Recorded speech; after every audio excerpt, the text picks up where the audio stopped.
देखो बच्चों, साल 1921, साल 1921 पाकिस्तान में, आज का जो पाकिस्तान है, उस समय अंग्रेजों के अंडर में था सारा। तो अंग्रेजों ने एक रेल पटरी डालने की शुरुआत करी। नजर इधर रख। साल 1921 में अंग्रेजों ने एक पटरी डालने की शुरुआत करी। जब वो पटरी डाल रहे थे तो बीच में जो पटरी में डालने वाले पत्थर होते हैं वो खत्म हो गए। तो लोकल मजदूरों ने कहा कि यहाँ से कुछ दूरी पर बड़े बड़े खंडर है, तो आप वहां से जाकर के ईंटें ला सकते हैं। जब लोग वहां उसको देखने गए तो उनको पता चला कि ये कुछ खंडर नहीं है, ये पुराने जमाने के बड़े बड़े शहर हैं। जब इतिहासकारों ने इसको देखा तो उन्होंने सोचा आखिर ये कौन सी जगह है जहां पे इतने बड़े बड़े शहर बसे हुए हैं। जब उन्होंने कुछ खोजबीन करी तो उनको पता चला ये लगभग लगभग 2500 ईस्वी पूर्व से लेकर के 1000 ईस्वी पूर्व तक के कुछ शहर है। मतलब कि इसकी जो टाइमलाइन है, या जो जो इसकी जो जब हमने इसके ऊपर एक्सपेरिमेंट किया, रिसर्च की, तो हमें पता चला कि ये आज से तकरीबन 3 साढ़े 3 लाख साल पहले के पत्थर है। उस समय इसको बनाया गया होगा। ठीक है।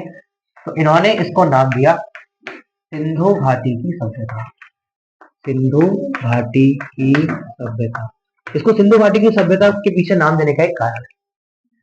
बच्चों, यह है भारत और यह है वर्तमान पाकिस्तान। क्लियर। यहाँ है तिब्बत। तिब्बत से निकलती है एक नदी जिसका नाम है इंडस, हिंदी में इसको बोलते हैं सिंधु नदी। कौन सी नदी? सिंधु नदी के साथ अनेकों और कई सारी नदियां जो या तो इसमें आकर के मिलती हैं या इससे निकलती है।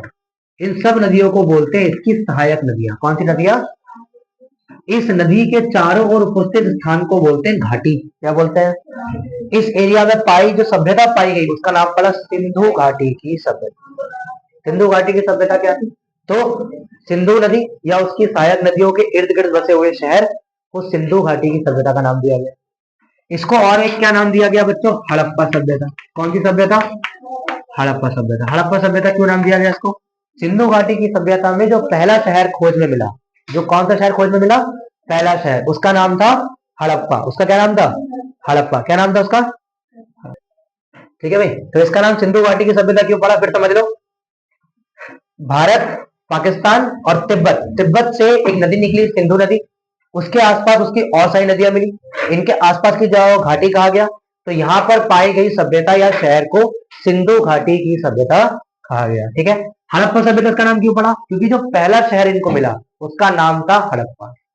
जो पहला शहर इनको मिला उसका नाम क्या था?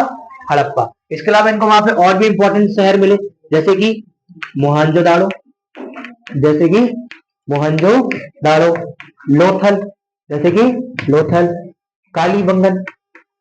अगला क्या हो गया बच्चों? कालीबंगन। इसके अलावा धोलावीरा। क्या हो गया बच्चों? धोलावीरा। ठीक है। इसके अलावा इनको क्या मिला? मोहनजोदड़ो, लोथल, कालीबंगन। इनको मिला राखी गढ़ी। कौन सा मिला? राखी गढ़ी, है ना। ये शहर इंपॉर्टेंट क्यों थे? यहाँ पर बड़े बड़े मकान हमें देखने को मिले, बहुत सारे मकान, अच्छा रहन सहन की व्यवस्था, सब कुछ हमें देखने को मिला। तो हड़प्पा सभ्यता हमारे भारत की सबसे प्राचीन सभ्यता बनी, जिसका समय 2500 ईस्वी पूर्व से लेकर के 1000 ईस्वी पूर्व तक था। इसको सिंधु घाटी की सभ्यता, हड़प्पा सभ्यता कहा जाता है। सिंधु घाटी सभ्यता इसलिए क्योंकि जिस नदी के किनारे ये बसा हुई है उस नदी का नाम सिंधु नदी था, और इसका पहला शहर जो मिला वो हड़प्पा था, इसलिए इसका नाम हड़प्पा सभ्यता पड़ा। इसके अलावा इसके मुख्य शहर मोहनजोदाड़ो, लोथल, कालीबंगन, धोलावीरा और राखीगढ़ी है। और भी कई शहर हैं पर हम मेनली इनकी बात करते हैं। ठीक है। अब हम बात करेंगे बच्चों इसकी ज्योग्राफी। इसकी क्या बात करेंगे? यानी कि भूगोल। यानी कि जब हम किसी जगह की बात करते हैं तो हम उसकी बाउंड्रीज की बात करते हैं कि ये कहां से कहां तक फैला हुआ है, ये कहां से कहां तक फैला हुआ है। तो याद रखना बच्चों, उत्तर में कहां पे? मांडा। उत्तर में कहां मिलेगा आपको? आज में ये जम्मू कश्मीर में। कहां मिलेगा? जम्मू कश्मीर। उत्तर में मांडा जम्मू कश्मीर से लेकर के दक्षिण में महाराष्ट्र दाइमाबाद तक। दक्षिण में दाइमाबाद महाराष्ट्र, दक्षिण में दाइमाबाद की जगह कहां मिलेगी आपको वर्तमान में? महाराष्ट्र। बाउंड्री देख रहे हो इसकी? कश्मीर से महाराष्ट्र आधा भारत था। ठीक है। और पूर्व, पूर्व यानी कि इस तरफ, है ना, आलमगीरपुर उत्तर प्रदेश। आलमगीरपुर उत्तर, ये आज वर्तमान में कहा मिलेगा आपको?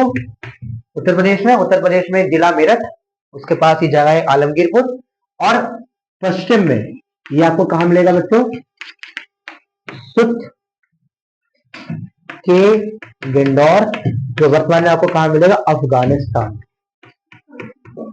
अब इसकी बाउंड्रीज देख रहे हैं आप, कश्मीर से महाराष्ट्र और यूपी से अफगानिस्तान, यानी पाकिस्तान के बाद एक देश है अफगानिस्तान, ठीक है, जो कि कुछ ऐसा है, ठीक है।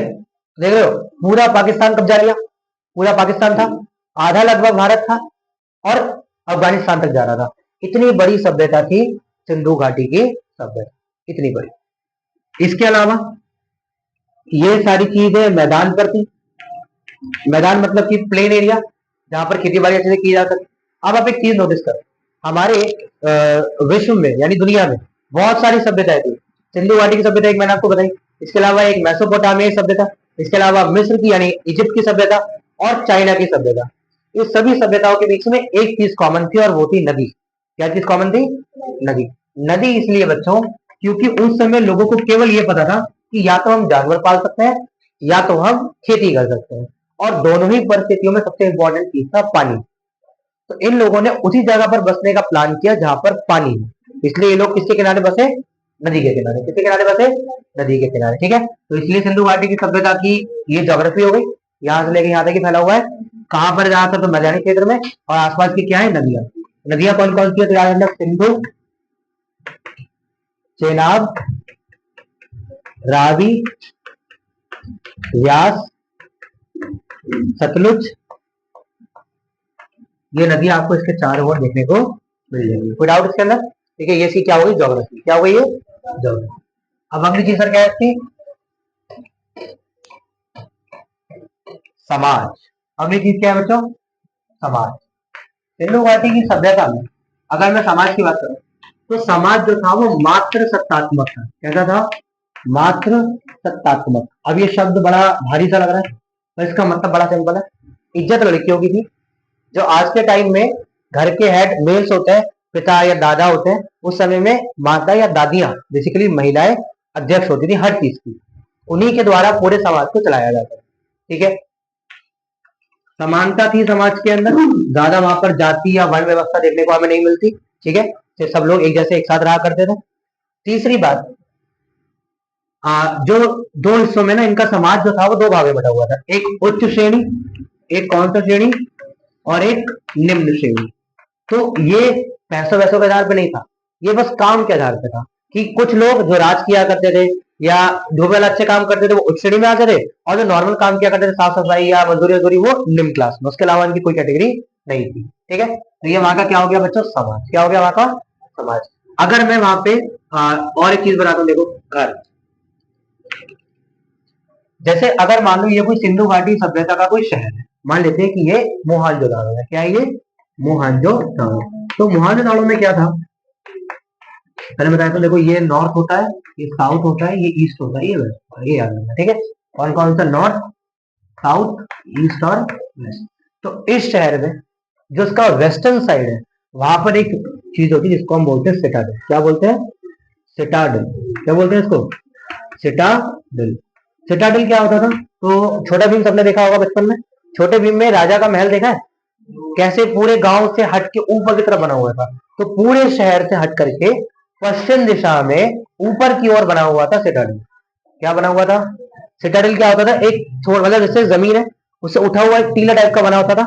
यहाँ पे सारी इंपॉर्टेंट चीजें होती थी, बाजार, मंदिर के कोई खास प्रमाण तो नहीं है, मतलब वहां पे हिंदू धर्म था या नहीं पता नहीं है, पर अगर कोई पूजा वूजा की जगह भी होगी तो वो भी यही होगी।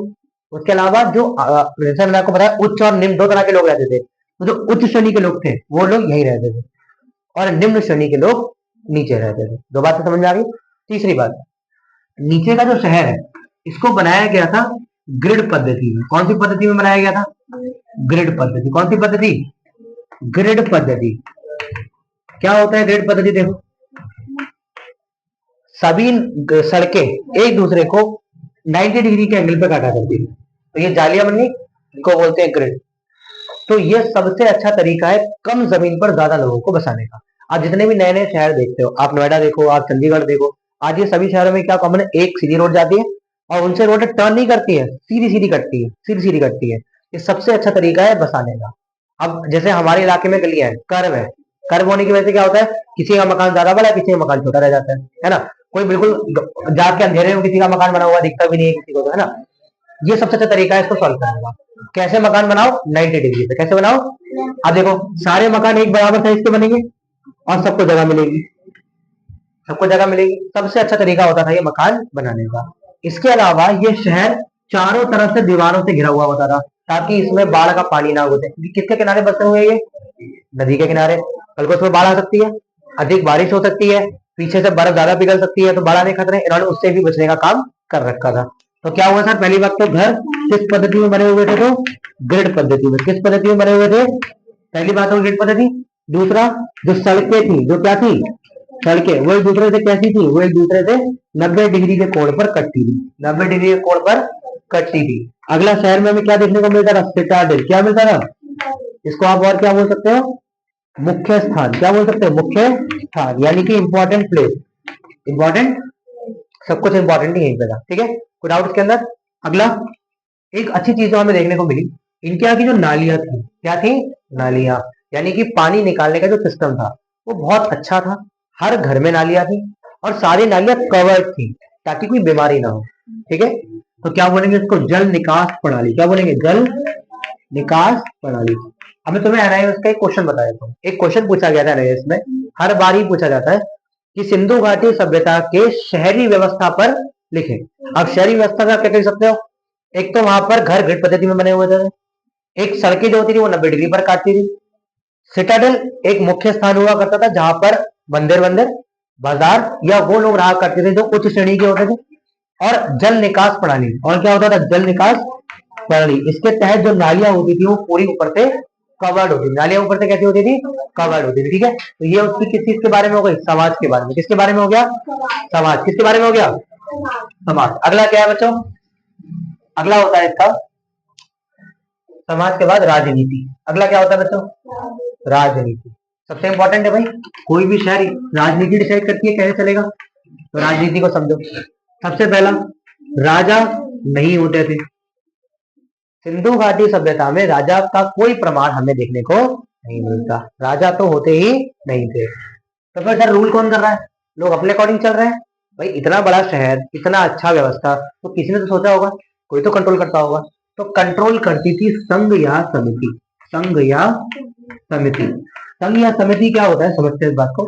गांव के या शहर के सबसे बूढ़े लोग, सबसे एक्सपीरियंस लोग आपस में मिलकर एक ग्रुप बना लेते थे।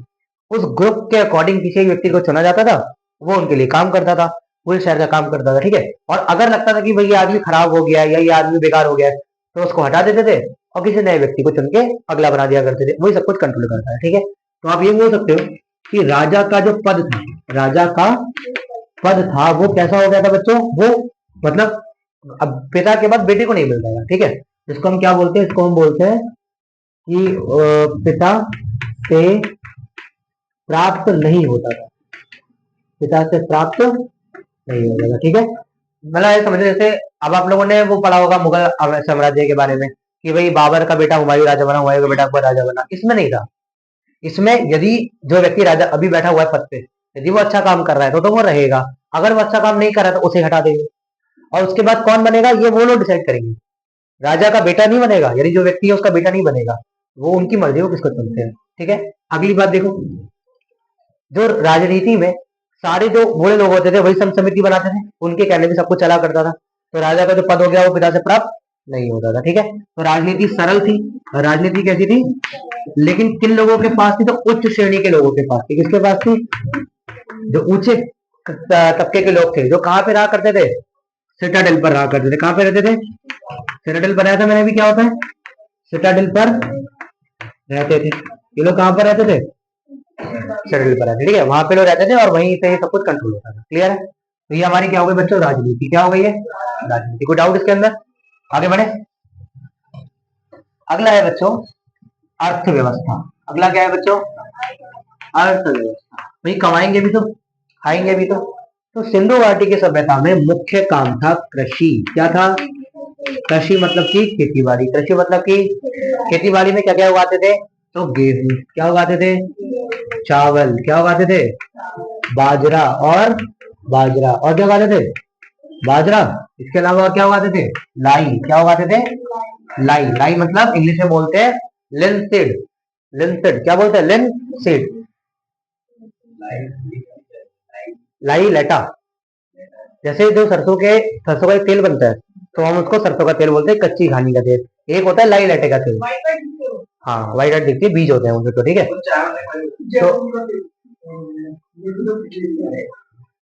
तो